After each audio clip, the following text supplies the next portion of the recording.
Hi. Hello అందరికి good morning అండి. First of all అందరికి happy Sankranti. Happy Sankranti first of all. చాలామంది మనస్తత్వం ఎలా ఉంటుందంటే, ఎదుట వ్యక్తుల కష్టాన్ని చూసి హ్యాపీగా ఉంటారు. కొంతమంది ఏం చేస్తారు, ఏదైనా మనకి ఎ తగిన సహాయం చేయాలి, ఆలోచన చేసే విధానం ఒకరికుంటాది.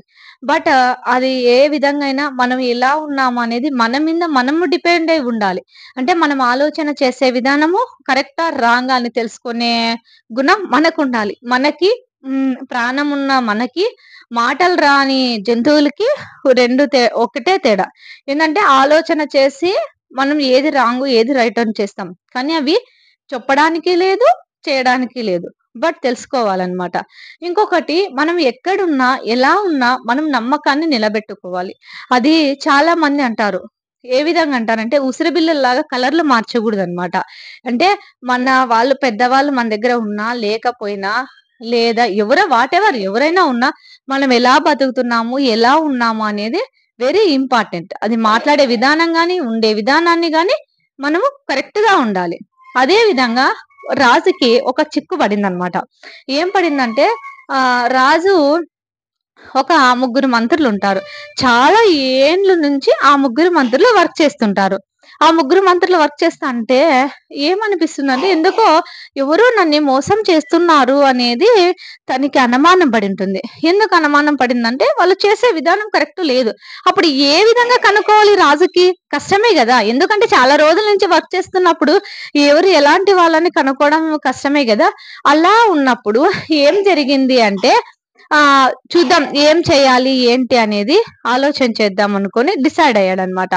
ఒకరోజు ఆలోచన చేసి ముగ్గురికి 3 సంచులనిచ్చేసి 3 అడవుల్లోకి పంపించేశాడు. ఒక్కొక్కడికి ఒక్కొక్క సంచినిచ్చేసి పంపించేశాడన్నమాట. ఒక్కొక్కరికి ఒక్కొక్క సంచినిచ్చి ముగ్గురిని 3 అడవుల్లోకి పంపించేశాడు. ఏం చెప్పాడు అంటే, మీరు ఆ అడవిలో ఎన్ని వెరైటీస్ ఫ్రూట్స్ దొరుకుతాయో అవన్నీ తీసుకొని ఫ్రెష్‌గా మంచిగా ఉండేటివి తీసుకొని రండి. ఎవరు ఎంత వెయిట్‌తో తెస్తారు అనేది నేను డిసైడ్ చేస్తాను అంటాడు. ఓకే. అప్పుడు ముగ్గురు మంత్రులు ఒక్కొక్క అడవికి వెళ్ళినప్పుడు ఫస్ట్ మంత్రి చాలా నిజాయితీ పరుడన్నమాట. ఆ అడవిలో బాగా సేకరించి మంచి మంచి ఫ్రూట్స్ తీసుకొని ఆల్ వెరైటీస్‌తో వస్తాడు. సెకండ్ మంత్రి ఏం చేస్తాడు అంటే ఆ! కొద్దిగా పొయసోపరం అనమాట. ఏం చూస్తాడులే మంత్రి ఫ్రూట్స్ తీసుకొని అయిపోతే పోతుంది గదా! అనేసి ఆ మంత్రి ఏం చేస్తాడు, కుళ్ళిపోయినవి, చెడిపోయినటివి మొత్తం అన్నీ పాడైపోయినవి మంచిగా ఆల్ మిక్స్‌డ్ వేసుకొని సంచిలోకి సెకండ్ మంత్రి వస్తాడు. థర్డ్ మంత్రి ఏం చేస్తాడు అంటే చాలా ఇంకా బద్ధకస్తుడనమాట. అప్పుడు ఏం చేస్తాడంటే ఎండిపోయిన ఆకులు, చిన్న చిన్న రాళ్ళు అంటే వేటు కోసం చిన్న చిన్న రాళ్ళు, ఆకులు అన్నీ మిక్స్ చేసుకొని వేటేసుకొని అంటే సంచిలోకేసుకొని కట్టుకొని వచ్చేస్తాడు. తర్వాత రాజు దగ్గరకొచ్చేసి మేము ఒక్కొక్కరము ఇంత తెచ్చాం చూడండి అని రాజుకిస్తాడు. అప్పుడు రాజు ఏం చేస్తాడంటే సైనికులకిస్తాడు. ఆ 3 సంచుల్ని ఇచ్చేసి ఈ మీ ముగ్గురు మంత్రుల్ని ఒక్కొక్కరిని ఒక్కొక్క రూమ్‌లోకేసి బంధించేసి వాళ్ళు ఏమైతే తెచ్చింటారో అవే పెట్టండి నెల రోజులు అని చెప్తాడన్నమాట సైనికులకి.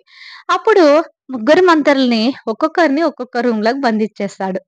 బంధించేసిన తర్వాత వాళ్ళేం తెచ్చింటారు? ఫస్ట్ మంత్రేమో చాలా నిజాయితీపరుడు. మంచి ఫ్రూట్స్ తెచ్చినాడు. అవే పెడితే చాలా ఆరోగ్యంగా, హెల్తీగా ఉన్నాడనమాట. సెకండ్ మంత్రి ఏం చేస్తాడు?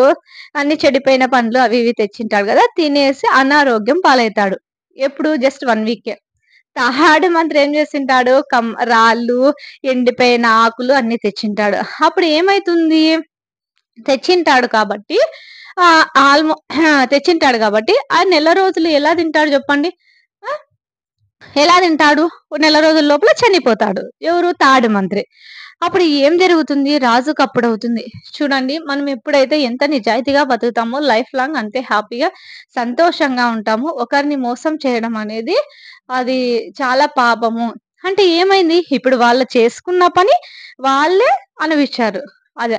అంటే ఎప్పుడు చేయాల్సిన పని అప్పుడు వెంటనే చేస్తే దాని ఫలితం బాగుంటుంది. అప్పుడు అనుకుంటాడనమాట తాడు మంత్రి చనిపోయేటప్పుడు, చూడు నేను ఈరోజు మంచి ఆకులు, మంచి ఫ్రూట్సు తెచ్చింటే అవే ఫ్రూట్సే తిని నేను ఈరోజు హెల్తీగా ఉండేవాడిని. నేను ఆ రోజు పొయ్యిసోపురం వల్ల ఈరోజు నేను ఇలా అయిపోయాను. అనారోగ్యం పాలై చనిపోతున్నాను అని అప్పుడు డిసైడ్ అవుతాడనమాట. ఇతన్ని సెకండ్ మంత్రి ఆల్‌మోస్ట్ ఆరోగ్యం పాలు అనారోగ్యం పాలైపోయుంటాడు. ఫస్ట్ మంత్రి మాత్రం హెల్తీగా ఉంటాడనమాట. అది. ఎప్పుడు చేయాల్సిన పని అప్పుడు చేయడం ఉత్తమం. ఓకే. జరిగిన జరిగిపోయిన కాలాన్ని తలుచుకోవడం కన్నా జరిగే సమయాన్ని గుర్తుపెట్టుకోవడం మంచిది. ఇంకొకటి ఆహ్, టైము ప్రతి ఒక్కరికి 24 అవర్సే ఉంటుంది. ఆ టైంని మనం ఎలా వాడుకుంటున్నాం, ఎలా ఆలోచన చేస్తున్నాం అనేది చాలా చాలా చాలా వెరీ ఇంపార్టెంట్. మనము ఆలోచన చేసే విధానం కరెక్ట్ ఉండాలి. అది ఎంతంటే ఒక చిన్న ఆహ్, చెడు ఆలోచన అది చెట్టై పెద్ద మొక్కయిన తర్వాత ఎంత దెబ్బతీస్తుందనేది గూడా మనం ఒకసారి ఆలోచన చేసుకోవాలనమాట. ఓకేనా? ప్లీజ్ మీకు ఈ వీడియో నచ్చినట్లయితే లైక్ చేసి సబ్స్క్రైబ్ చేయండి. ఓకే. బాయ్.